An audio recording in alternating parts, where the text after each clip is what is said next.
We are out of the draft and into the early game lane phase, and there was a first blood. John, what happened? Well, they just grouped up as 5 and Ragdoll, started running down, find an easy kill onto 11, and they're still there. They're still playing that exact same spot. BT Faded manages to snag away the bounty. Looks like it's going to be a 3-for-1 start with the side of Lilgun just not being able to secure their own quite well. So a great start for Ragdoll. Really playing aggressive. This is the kind of movement we expected from them in Game 1. We saw a little bit of it in Game 2, but looks full gear now in Game 3, and I'm keen to see if Lilgun can hold up. Again, they've got some timings that Lilgun has to meet, but I don't think any of their heroes kind of simplify that process for them. We'll see if they can maybe walk out of these lanes with a bit of an edge. That's something that could help them out. It's not easier said than done. You've got a Viper mid zoning out the OD with Citrus getting the first blood and such a good block. This OD can't even get near the creep wave. And Viper's already got that edge because of the first blood. He's going to have such a fast bottle here and can just constantly sustain this harass with that early bottle. So this spells trouble for poor Sanctity in the mid lane. Denial! It's going to be tough. Again, it's just the issue of range for OD. Viper can stand so far back, just keep trading hits with a poison attack. Whereas OD, Arcane Orb's fairly short range in comparison. Astral and Pearson is very short range as well, so the Viper can just dominate and hit those spikes. And if your OD can't get off to that fast Meteor Hammer start, you're going to face some timing issues, because that's really how the hero is played right now. Like, there is no other build coming true for the OD outside of Meteor Hammer Rush, and if that falls apart, then you're not going to get that early push, you're not going to get the early setup, and that stalls out your further development as a hero. And so much of that build, when it comes to whether you're an offlane or a mid laner, is getting that fast ring of health, so you don't have to constantly buy tangos and sows. But with how badly this lane's going, he's going to have to ferry out a lot of regen, and he's not even close to that ring of health. It's going to be tough for Sanctity. Then every single regen he does send out, it's going to slow down that Meteor Hammer build up even more. And it's not like the supports can even aid him. So we'll see how Sanctity kind of recovers, but it's already looking really good for Ragdoll from the mid. And their side lanes are looking pretty darn well as well. So I think that's something Lilgun has to be pretty concerned about here. So it goes.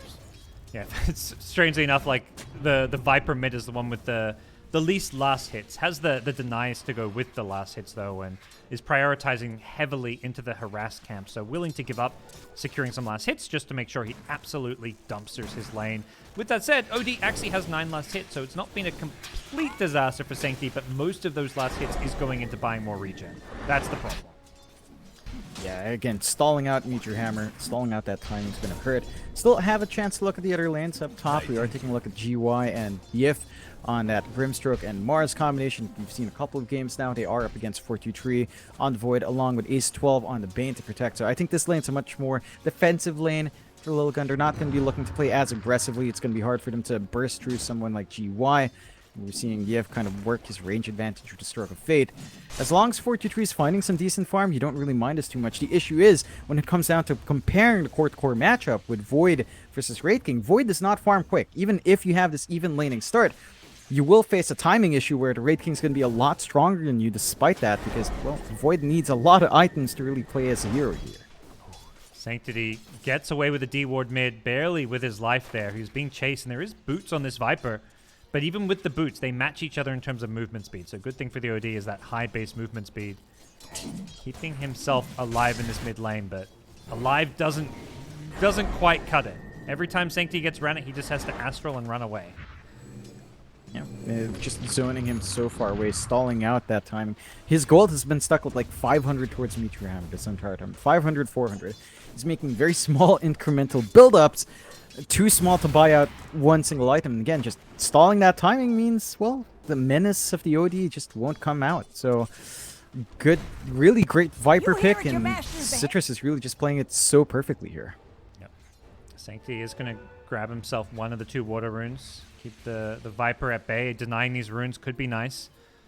And it looks like Citrus doesn't really care too much because of the advantage he's got, but keeping our eyes on some of these side lanes here, it doesn't look like there's any crazy aggression coming up from anyone, and most of these side lane cores are doing okay here. Void getting pretty heavily harassed. So it does feel like GY, whenever he's gotten the chance, is just bullying this Void, and with all the regen he's got with his early helm, there's not a whole lot they can do to stop him being a bully in the off lane on the Mars.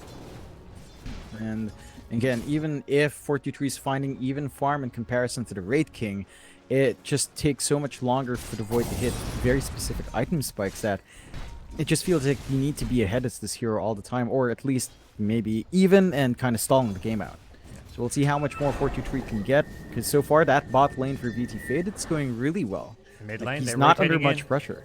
They want to get this kill. Kishka, he's got the Bane rotation in. Citrus is just going to turn and fight. He's going to just willingly give away his own life to bring down the OD, and they kill the OD first. OD doesn't even end up getting experience for the kill.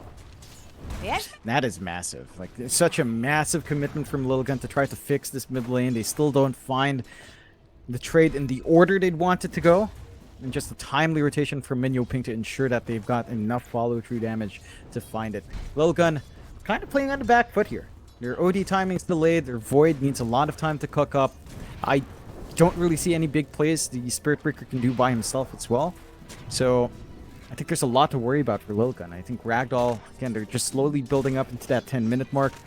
Once VT Faded's got the Skeletons, he might not even opt to use it on camps. He might just look to push a lane and keep that aggression going. Yep. And you mentioned there's not many plays for Spirit Breaker to really even necessarily make. Do you feel like he has to at least try, though, to salvage this game? Hold that thought. As mid lane, they're going in looking for the Ink Swell, but the Nightmare to keep Viper back. Citrus still trying to do what damage he can as both teams will disengage. Ragdoll securing the bottom room for themselves. Yeah, is there pressure on this Spirit Breaker to make some kind of Hail Mary plays to try and turn this game, or do they just have to go into this very passive kind of farming game? I think they've got to go into a bit of a passive farming game. You could try to play with Spirit Breaker, Bane, and Snap once all the level 6s are up. Go for solo pickoffs. Issue is your timing around that is very long, because you're kind of relying on the kisses on top of like your Spirit Breaker charging in. But I don't think you can really make any big Hail Mary plays. It's all about buying space, being the sacrificial core, and that's what they're going to have to kind of do now with the Spirit Breaker. Give OD and Void the space to farm. OD being jumped in the mid lane. The Nightmare is there. He's going to wake him up now. Citrus charging forward with the haste room. One Sanctity, but the TP out. He actually cancels his TP as soon as he feels like he's safe here. And VT Faded even rotating. You mentioned coming to push with the Skeletons. An early tier 1 mid tower would be huge. The most important early tier 1 to take. Dire's middle And tower Citrus on the is front under lines attack. looking for that kill. Won't be able to initially find it with the Astral saving Kishka. And in fact, it's going to be his own life going down. The rotation unsuccessful for now. Does get the tower low, but they're looking for a follow-up on Lilgun. And Lilgun doing a great job to punish this over-aggression. Ragdoll get a bit too overzealous in the mid lane. And they get jumped by a lot of heroes on mid. That is giving some much needed space as well to 423. He gets the lane swap, start farming up on the Void.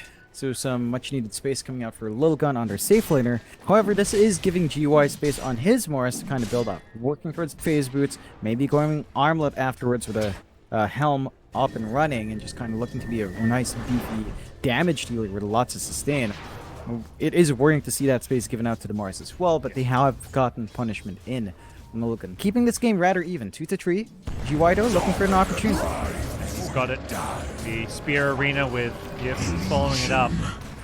Is the damage going to be there? Spirit Breaker has a charge. He turns to use it on GY. Maybe just didn't have something to charge to in another lane, but does end up going down there as GY gets a nice kill for his team.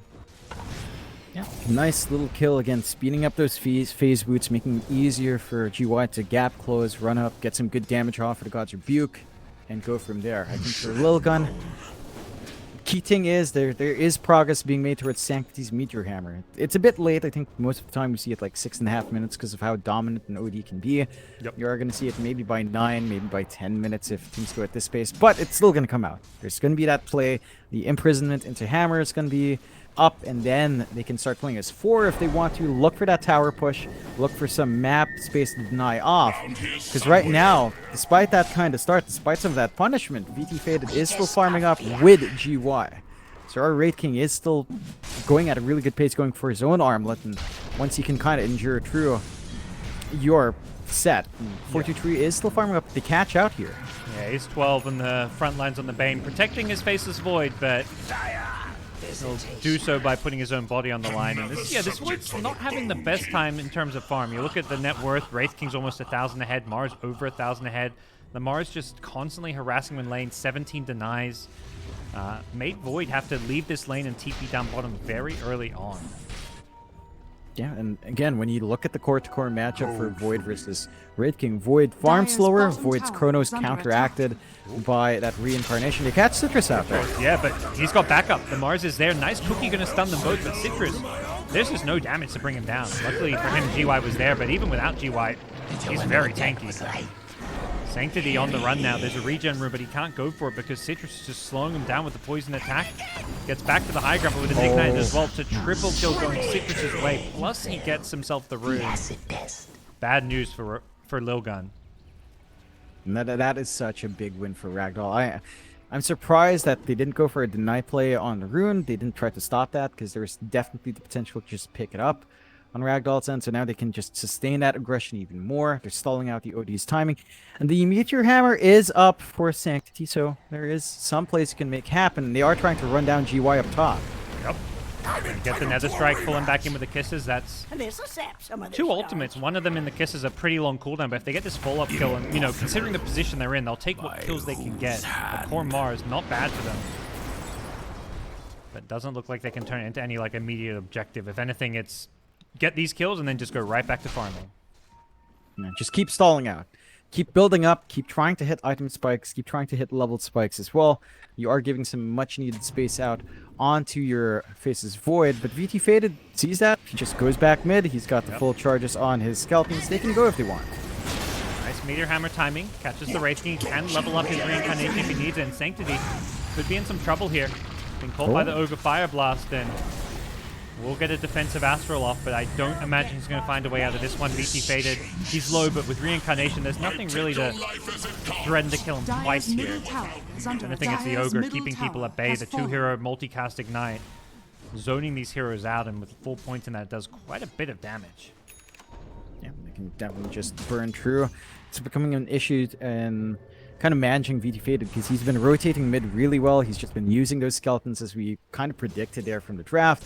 And just playing to that pace Ragdoll loves. Take the mid tier 1, open up the map, deny that farm away.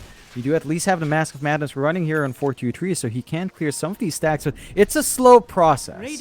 It is not fast, and it just boils back to the core-to-core matchup. Wraith King will have that gold advantage. He farms faster. He has earlier presence. The Void, you have the Chrono ready. We haven't seen that thrown out, but you don't have the Kisses for a little bit more. And even then, because of that pressure to play with Chrono Kisses, it feels like 4-2-3 is under immense pressure to find more than one hero and a very good Chrono here. They're hoping maybe that Ragdoll do what happened early in the mid lane where they overextend to get that good Chrono, but otherwise I imagine 4-2-3 would just rather be farming while, like what we saw top, where Spirit Breaker and Snapfire may make more sense as that kind of ganking duo, but for now they've got to... They can sit back and farm, but they are being heavily out-farmed because of what Wraith King can do, and even Mars and Viper, with how well their lanes went, are top 3 net worth, all Radiant cores. Yeah, they're just off to a really good start. And for now, the mid-tier 1 dropping hasn't quite opened up the space for Ragdoll. There's some good defensive wards here as well from Lilgun, watching their entrances on jungle. Smoke play, they only catch up Menyo Ping. They're going to go for the Chrono plus Kisses. Meanwhile, Kishka gets scouted out by the Mars in the backlines here. Does GY want to go for a Chrono? If anything, he's now in some trouble himself. Has an arena, but he gets Fiend Script first, so Manual Ping goes down, and it looks like Mars, GY, is going to be a follow-up kill. So nice play from there. At first, you know, I was a little skeptical. Using Chrono Kisses on an Ogre is a lot of big, long cooldowns just for a 5 position, but getting the Mars killed, you know, they're definitely going to feel like it was worthwhile.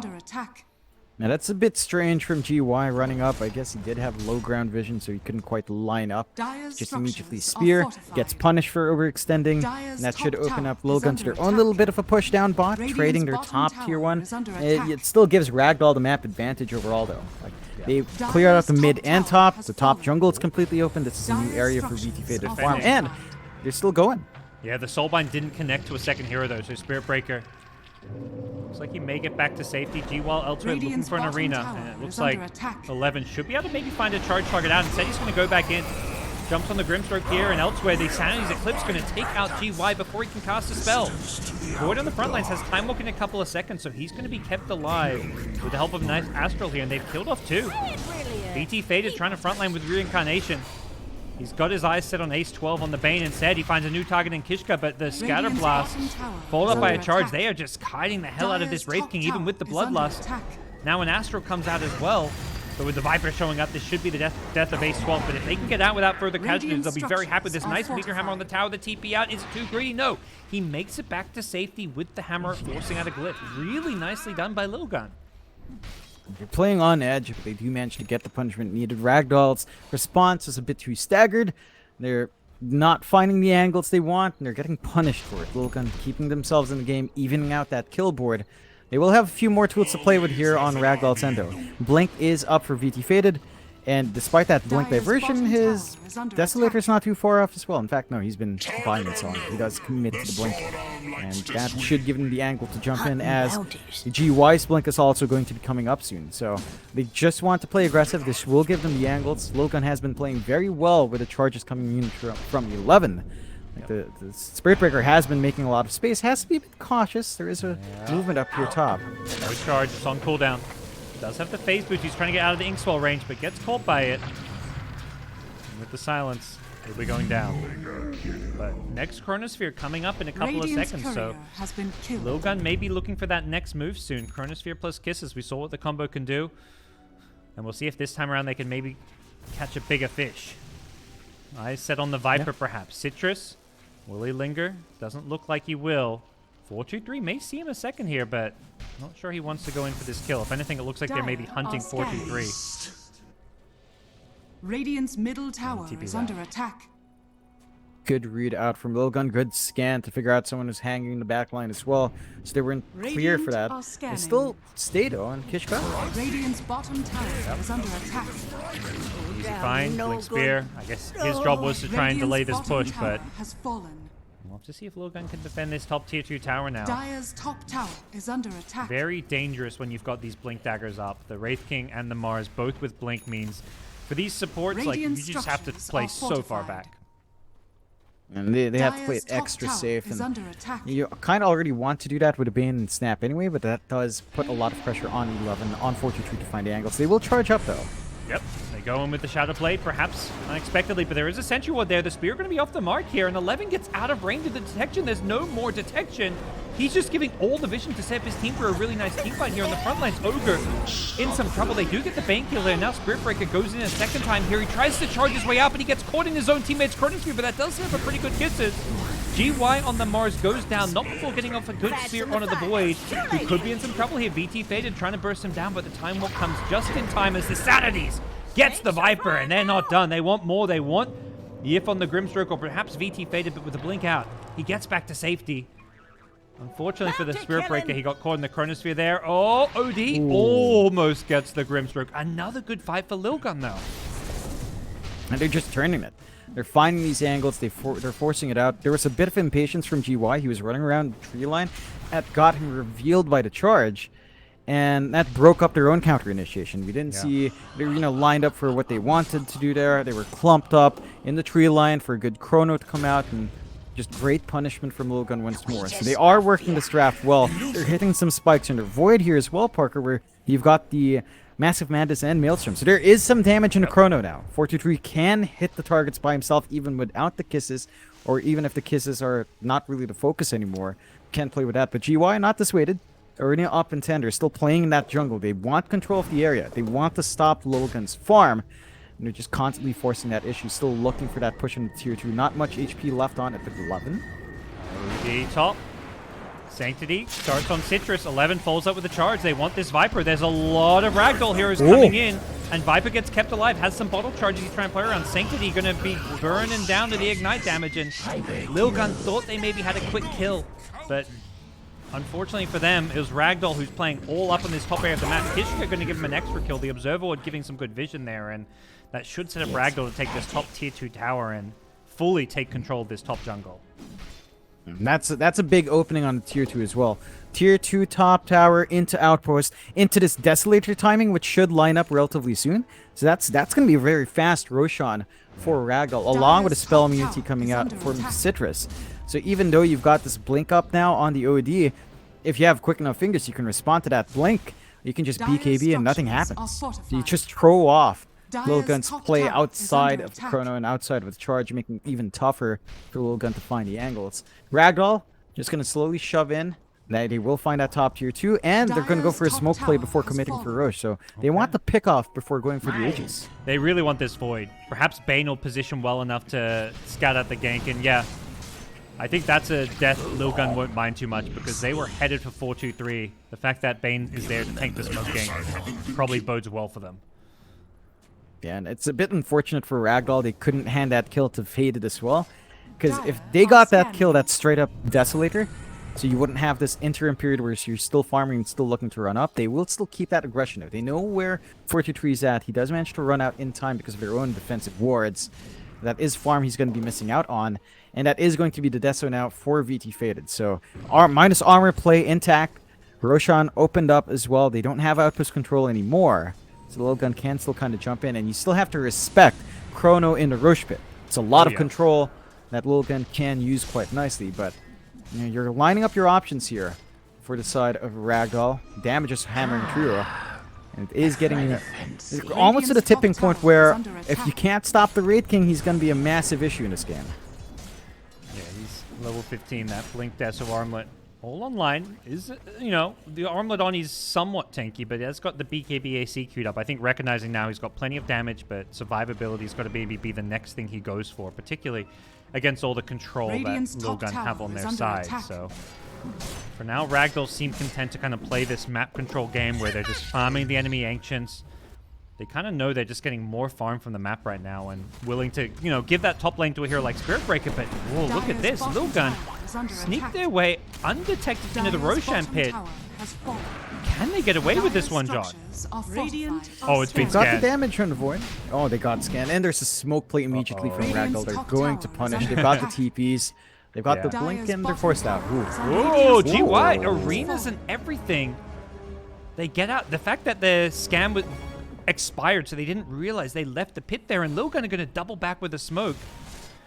Very heads up. The second the heroes stopped showing bottom lane, they were like, okay, we can't do this. They could be running at us. We can't afford to get caught in this pit. Let's smoke up. Now let's re-engage. I don't imagine they go back in the pit. We'll see what they look to do here. They see the Wraith King pushing their tier 2 mid. Meanwhile, they show the Spirit Breaker at the top lane. Right now, they're just hoping that someone on the Ragdoll team walks into them, but I'm not sure Ragdoll will oblige. Radiant's top No, tower they're playing is super under safe. attack. They know where they have to hold. They know Dire's courier that they've got a has better been position killed. showing their Raid King because he can push fast, whereas Spirit Breaker has nothing to do in that lane. So this kind of forces Lilgun in a very unfavorable spot. They're going to lose their outpost now as well, giving more control over to Ragdoll, and this actually opens up Roche for Ragdoll if they want. They are under vision. They are spotted moving towards the Roshan. They could be punished again with that Chrono Kisses. That is a lot of teamfight for Lilgun. Yeah, nice ward above the pit, not on the conventional cliff. So if they put a sentry there, they may not quite realize that they haven't dewarded. So Lilgun are setting themselves up for a pretty good, you know, potential Roche contest if they don't get caught. Using that Spirit Breaker to keep pushing lanes. He's the one hero, it seems like, that gets to push lanes just because he has that semi-global presence Radiant's with the charge. top tower is under But the attack. rest of the team have to just Dire's camp top themselves tower by this is under Roshan pit. attack. It really says that Lilgun do not want to give Roche away for free. Yeah, they want to hold on to it. They know they're strong there. The issue I have, again, is that Spirit Breaker doesn't do much in those lanes. I think the threat potential of Ragdoll showing Raid King is a lot stronger. They are going for a smoke play, though. Getting a bit antsy here. And they make their way up here. They're pinging to loop around. Radiant get themselves Observer Sentry combo on the hill, though. This is where it gets so hard. If they're hiding in trees, the smoke pops, they're going to see you first. And this time around, Ragdoll themselves smoke up. Both teams going to be running into each other potentially here. Spirit Breaker nowhere to be seen, but he'll have that charge in. No one wants to put themselves in the pit, though. And this smoke will, it's still got a decent amount of time. So all this dire vision, and it's Spirit Breaker who walks in the Shadow Blade. Is there detection? Yep. They find him. They instantly jump the Spirit Breaker. He tries to charge, but no opening to do so. He does have buyback if they're worried about this Roshan fight, and a DD spawns. Who's going to get their hands on that one? 1, 2, 3, grabs it. Needs to be careful. Doesn't have the Axe Shard, so can't reverse time walk out. And he may have just thrown away his own life. OD gets the defensive Astral to try to keep him alive, but now he's been caught in the pit. The Nightmare is there to save him, so the double save does a little bit, but it's not quite enough here. Now the Void goes in, wants to solo kill his Viper with a double damage. 4, 2, 3. He's got 1 kill, but his teammates, they're dropping like flies. The Mars gets caught by a Fiend's Grip here. does survive his way through it to spear away the Spirit Breaker, but this Void continues to do good damage, but VT Faded, he shows up and shows him what the real damage is, just right-clicking away. OD could be dying back here. As Ragdoll press forward, they want this Faceless Void, DD or not, VT Faded says, I've got you. They're chasing for kill after kill, and with the Inkswell stun on the Blink Dagger, Faded has himself a triple kill. He gets tipped from his teammate there. The Spirit Breaker trying to charge back to the high ground. Faded has no Blink Dagger, so they're not going to be able to chase for that kill, but they can fall back for Roshan or just go for the high ground here. 25 minutes in, they say thanks.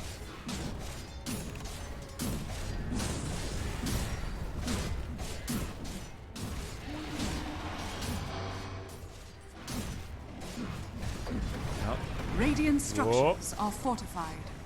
Yep. Dire's They middle know tower roughly is where under he is and they attack. go hunting for him, but it doesn't look like they'll find him. Dire's middle tower has fallen. Yep.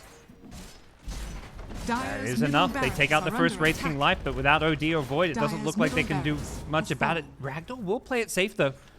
Prioritizing Roshan over a melee Rax. I don't blame it at this point. It does feel like having an Aegis in their hands is perhaps one of the biggest things they could do.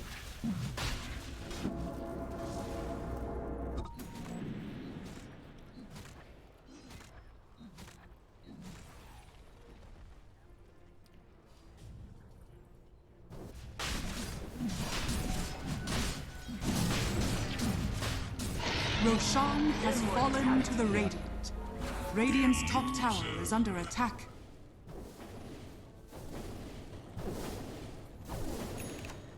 Radiant's bottom tower is under attack. For the treasury! Yep.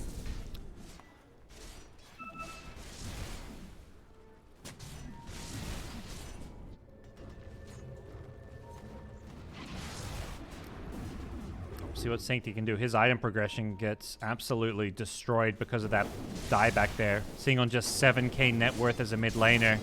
It's tough. Oh, bottom lane. Faded. Gets gone and is level 3 reincarnation, so it's come back up now. Can they kill him twice? They've got the Fiend Script for the BKB. Elsewhere, they've lost the OD in the mid lane. They're looking to kill him a second time. They throw the Chronosphere. Faded's being set up on the TP rotations are going to come too late for Ragdoll to turn this one around initially. You're not in it. They take the gem as well. The Wraith King was the one holding on to it, so they can get out of this one unscathed. I think Lilgun are going to be okay with the outcome here.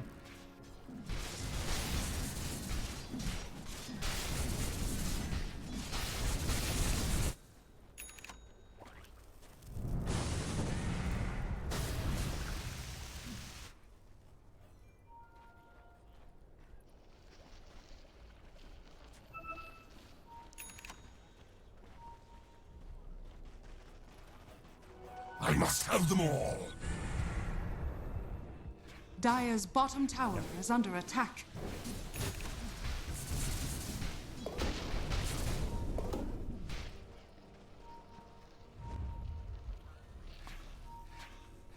Oh. Yeah, the Wraith King can always TP to that outpost, but he's not going to be able to get himself right into this fight. Charging forward is a Spirit Breaker, knowing there's no gem, but he has to BKB. The Mars Arena not going to really catch on anyone. On the backlines, they do cancel off the Mortimer's Kisses. Faceless Void could be in some trouble here with the frontline Viper having a BKB. It looks like this fight not going the way Lilgun were hoping it to. But with the Sandys, they do take out the Grimstroke, who immediately buys back. At some point, though, they've got to worry about the Wraith King returning to this fight. The Faceless Void being chain stunned down against the wall. They bring him down with BT Faded damage. Kishka having to throw away his own life just to ensure a proper retreat. And Ragdoll come out on top of this one. With the frontline Viper having a BKB, there just wasn't enough firepower from Lilgun. And because that Kisses got cancelled, that really thwarted their efforts.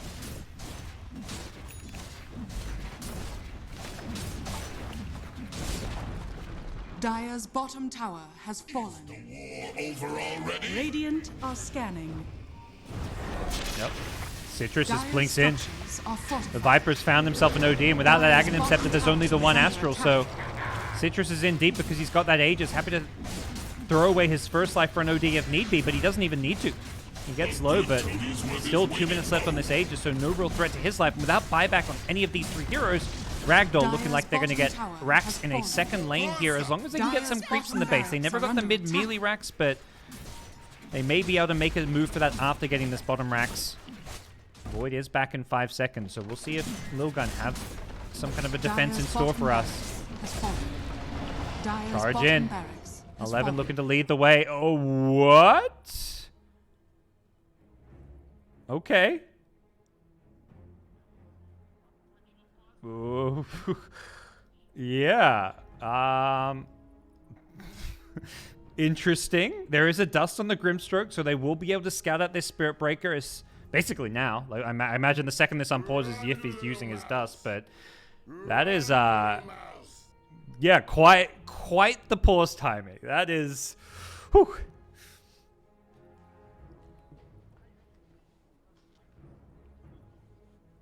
Yeah.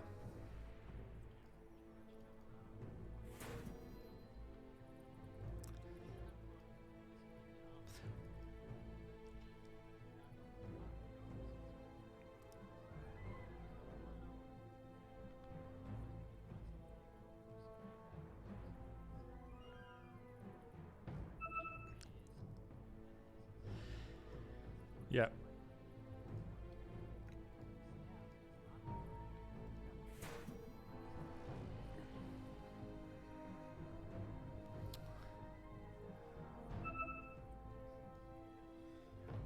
Yeah. And right now, Spirit Breaker, his backup is not that close. Void doesn't have the Ag Shard yet, which would be nice for that extra cast range. Would have also been nice for that DD fight where he went in, grabbed the DD, and didn't have to be bailed out by his OD. But I don't know if Ragdoll realized this because they don't have high ground vision, so they don't know how far away Spirit Breaker's teammates are. They may just decide to run away because they're afraid of a Chronosphere, like you say. And whether or not they know the Mortimer's Kisses cooldown, like they see Snapfire respawning in 6 seconds and maybe thinking, oh, you know, Snap's gonna respawn, TP in for some kisses.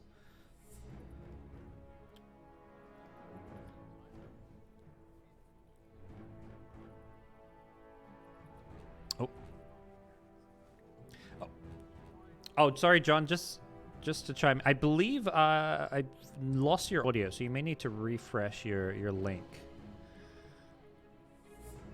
I'm not sure exactly what happened there. All right. Well, we'll try to get John back in. Until then, guys, we'll be back underway in just a second here. As unpause is going to happen, and Spirit Breaker says, "Yep, I'm out. BKB, run away. Both teams, run away."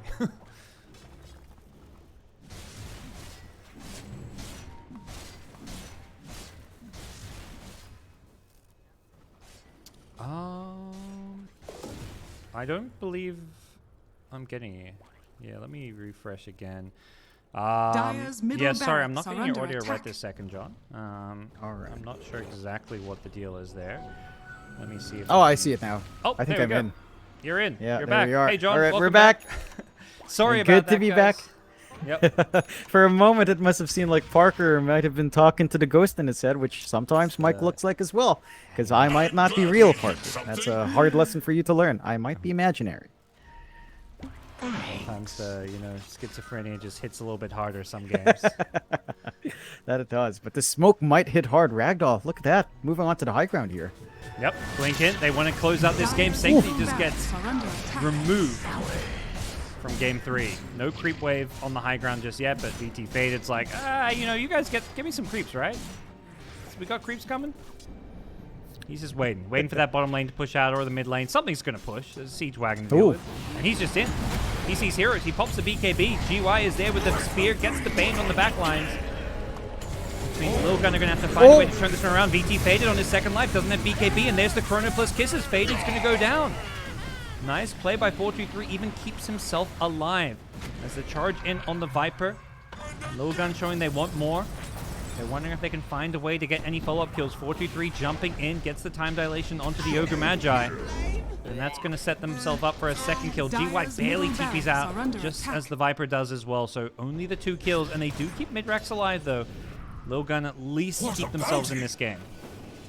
Yeah, the impatience from VT Faded getting punished there, Parker. You know, he felt like he could just end this game, find a couple of kills. He jumps into a Void, a Bane. He's forced to BKB while getting bashed by the Bash Lord himself, and just all goes south. So Ragdoll kind of brought back to their place. Lilgun still hanging in there. 13k lead for Ragdoll. It's big, but only 11. Looking for this kill. Doesn't have the ultimate, but with the Void here, should be able to get this kill. Nope. Nice try from the Grimstroke, using that Yule's Scepter against the Spirit Breaker, but not enough. Yeah, it's again, good punishment slowly coming through from Lilgun. Unfortunately for them, they don't have the juiciest towers to take. Their best bet is the mid. That tier 1 needs to be taken out ASAP. Beyond that, they're not in position to shove tier 2s, which is where the big hurting point is. If you would want to take a tier 2, you would want to maybe start, you know, balancing out for the high ground, setting up for Roshan, not quite coming through yet. And even that mid tier 1, it's still alive. Despite having that opening, they can't really work the map to their advantage, and that's going to give Ragdoll a lot more to play with. Their base is being torn apart. The super creeps are making short work of those random buildings, so they've got a clear path to tier 4s now. You can't just ignore that bot lane any longer. And Ragdoll are still building up. I love this build from VT Faded as well, Parker. Into the Ags.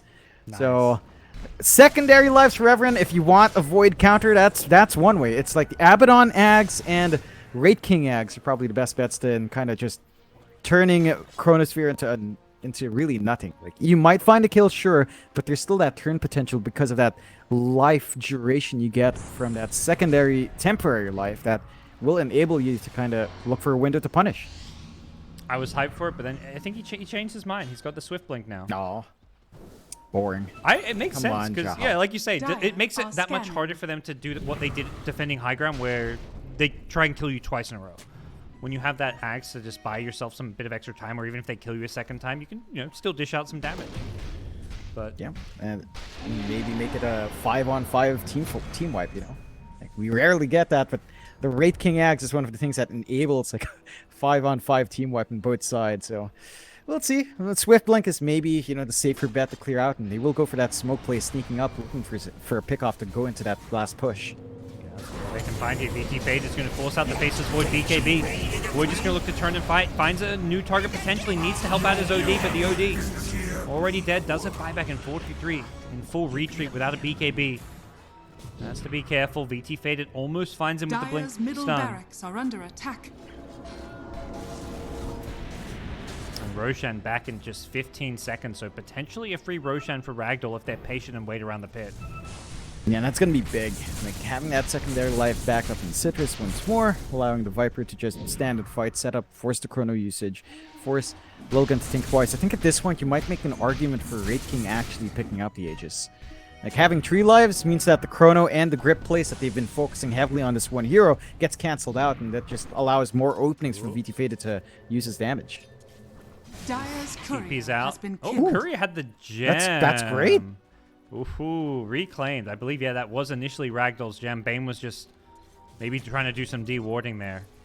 The good news is they didn't have to buy back OD, and Roshan wasn't claimed. So if they want to make a play to contest Roshan, it's open to them, but it's always going to be tricky when you've got super creeps pushing in both mid and bottom lane.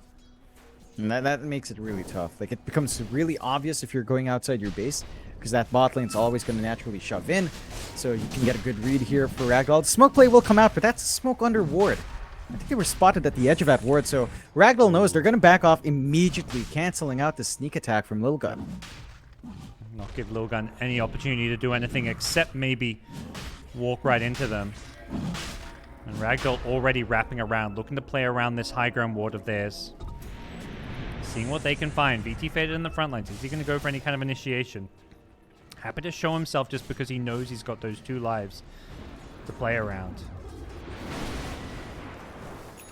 Yeah, and they can still tell that Lilgun are hanging around because that bot lane still has creeps. Tier 4s could be under pressure soon, and they're just going to go back. Like, Lilgun's kind of fragmented now. 43 may go for another scouting mission. Has got the double time walk, but he's got to be careful that he doesn't get insta-stunned. He's going to do just that, but they're ready for him. They caught him. They even speared him back. He's in all sorts of trouble. He doesn't get a chance to do anything except maybe buy back if he wants to contest this one, but they've already tipped him. As the buyback comes, Kishka does cookie himself out of the arena, but that gives VT Faded time to finish off Roshan. Get Citrus and Aegis. They get the shard as well. We'll see where that one ends up, but Lilgun, they buy back on the Void, but it's too little too late. What? They were so ready for that. Oh, they were definitely prepared. Great angles found. And that was actually a really lucky spear as well, because you have to consider the Roche walls don't count as walls for spear. So you got speared outside, which is just madness. Like, that angle had to be perfect from GY, and they make it work. They get the punishment, and now you've got the Ag Shard on Citrus as well. It does go to the Viper. So even faster push if he can focus down on the building. And that's just going to open up the high ground here. Lilgun, they still have their defensive spells, Parker. They've got the Chrono, they've got the Kisses, they've got the Grip. They just need to execute. Like, the high ground hold of Lilgun is strong. It's all about finding angles, finding openings, and that's where it gets a lot more tricky. But if they can keep themselves in the game and keep trying to claw their way back. Unfortunately for them, they're stuck in their base, so they're unable to go out get those tier 4 neutral items, something that we already see Ragdoll starting to pick up. But for now, they are just trying to land their spells. They're not thinking about those neutral items. They're thinking about how do we defend this base, particularly when Wraith King can just put himself on the high ground. He's using that ninja gear, so trying to smoke himself around the map to maybe find some better initiations of his own. And to the mid lane we go. Ragdoll just using a DD Viper. This one may just go down for free. No poison attack being used. Actually kind of disappointed, so it took a little bit more time. Not to take that much more time with DD up. Trying to play poke though, 11. Oh, he shows himself. He needs to TP on out. Maybe even BKB TP. What's the play here? He knows there's just too much physical damage, but a Chronosphere catches out 3. The Kisses fall off. It doesn't look like there's anything to cancel it. They start the fight off by killing the Mars with the Wraith King's first life. Can they do anything about his second life? Sinking on the front lines has a BKB, but the physical damage is way too much for him to handle. Void's forced to go back on the high ground. The Viper, with the protection of an Aegis, is just jumping onto the high ground, hitting tier 3s. OD and Bane both dead. It's a 3 versus 5. Faceless Void tries to go back in. They want this Wraith King. They know he's got no reincarnation. Can they bring him down? The Void, he dies, and he's got no buyback from the previous fight. The Spirit Breaker, it's too much damage for him to handle, and it's GG. Lilgun have been bested. Dire's top Oh tower man, I have is to really appreciate Citrus's closing build there. He had an Aeon Disc that helped him through that Kisses. It made him live with so much HP that he wasn't under threat of losing Aegis in that fight. It gave him the confidence to jump forward, follow through, and really burn down the side of Ragdoll. Again, for Ragdoll, there was so much pressure in that last fight, Parker, for them to execute on point. They took that fight outside their high ground. They did manage to find a clump up from Ragdoll, but Lilgun, the follow-through to deal with Wraith King and Citrus and the Viper wasn't quite there, and they got punished. I think they got a bit too hasty in trying to save out their Spirit Breaker and sacrificed a lot in terms of looking for a better angle in the clump up towards the high ground, getting better Kisses off, getting their OD in position to spam some right-click attacks and drop the hammer. Didn't quite come true, and I think when you take away one part of that equation, it just fell apart for the whole. Well, with that, Ragdoll have kept their undefeated streak going. They're 2-1 over Lilgun. They've just got the 2 other top dogs to play. They've got to play against Nigma Galaxy and Polaris. John, I got to ask, how do you think they're going to fare? Because we've seen them drop games now to several teams below them. They've dropped games to Lilgun. They've dropped games to IAP. I think they dropped a game to 496. Are you worried when you see that they haven't been that consistent with their wins? They're not easily getting these 2-0 victories. Yeah, I think it's... Honestly, it's weird for me to say, but I think it's what I actually expected from Lilgun, because when we saw them in the lower div, it was also like an up and down. The first time they were there in the first season, I believe, before they got promoted, it was sort of an up and down affair. And when I looked at the new Div 2 roster for this tour, it looked a lot tougher.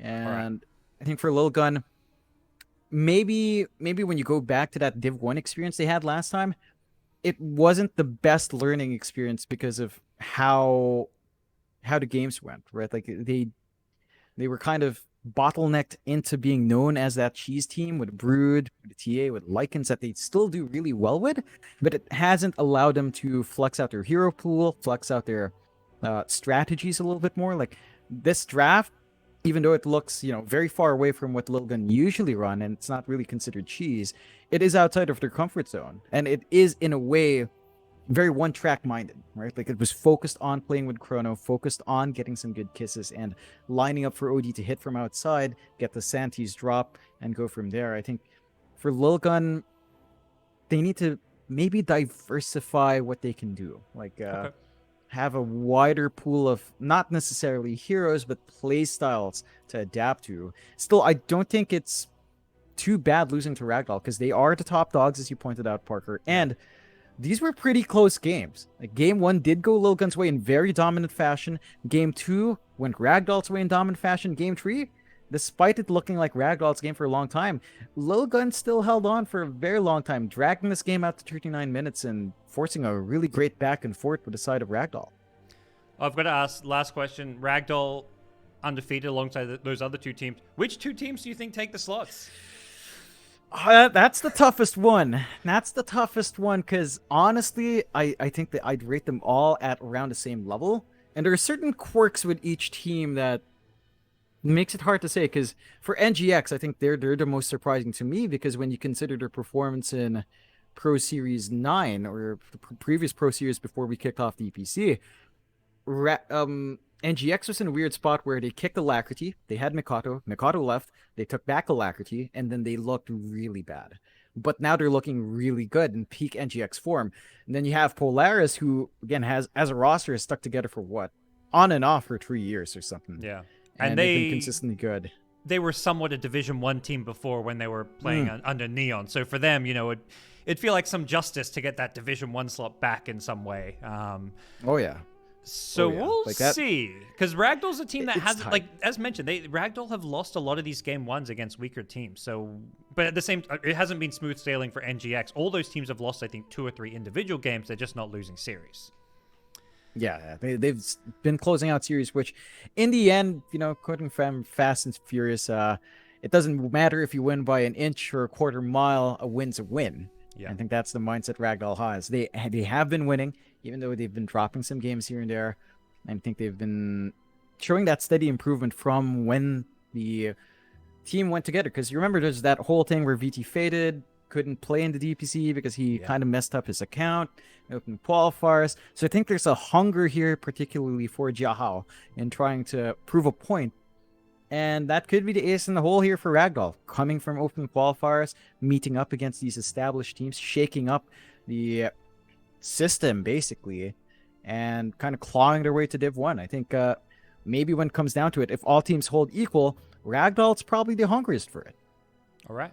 Well, we're going to see how things unravel. We're already into week 5. It's just begun, but this is the week where a lot of the outcome of Division 2 is going to be decided, as well as obviously some Week 6 potential tiebreakers. All 3 of those teams could go 1-1, and suddenly we could just be where we are now with everyone tied. So there's a lot of Dota to be played this week, and a lot of the most important Dota of the season. So be sure to watch all the action in the SEA DPC. John, thank you for joining me. It was a pleasure. Our first cast together. A few hiccups along the way on the technical side. I apologize to you guys, the viewers, but I'm glad we got to get our first cast, and it was a lot of fun.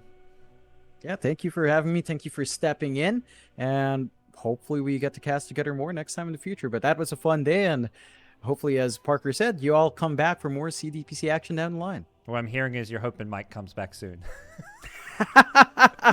Oh, he'll be no. Don't give Mike attention. He's always crying for it. Don't give him what he wants. He's gonna be enabled, and then he's just gonna do all sort of stuff. Just let him be for now. Don't let him get too out of control. Well, anyways, guys, thanks everyone for tuning in today. We've got Eastern Europe kicking off in about 15 minutes time, so stick around. I think T-Panda is going to be taking over the broadcast, but for now, that's it from me and John. We'll see you guys later during the week for more SEA DPC action.